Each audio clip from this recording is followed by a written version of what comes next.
Understanding, a quick heads up, navigating English phrases. Hello, everyone. Today, we're diving into a very useful English phrase, a quick heads up. This expression is a gem in daily English conversations, and mastering its use can significantly enhance your communication skills.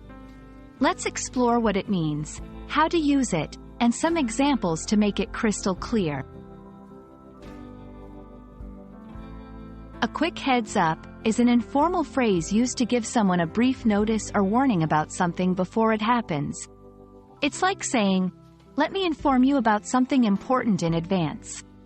This heads up is usually given to prepare the person for what's coming, helping them avoid surprise or inconvenience.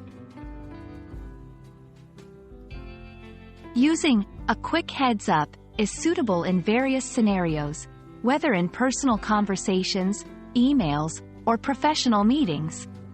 It's a versatile expression that helps you inform someone about changes to plans or schedules, warn a colleague about potential issues in a project, give friends a notice about upcoming events or decisions.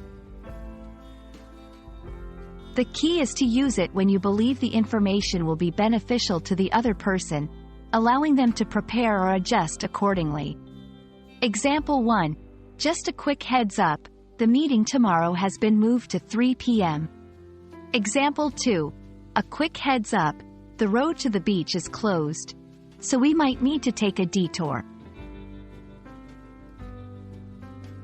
While a quick heads up is quite common, there are other variations and similar expressions that carry the same meaning.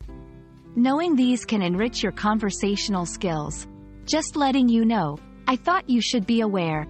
FYI, for your information. I wanted to inform you.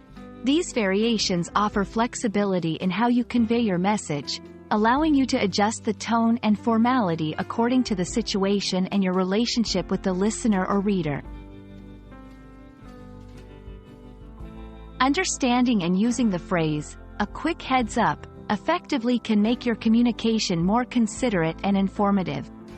It's not just about giving information, it's about showing care for the other person's time and experiences. We hope this video has been enlightening and that you'll feel more confident using this phrase in your daily English conversations.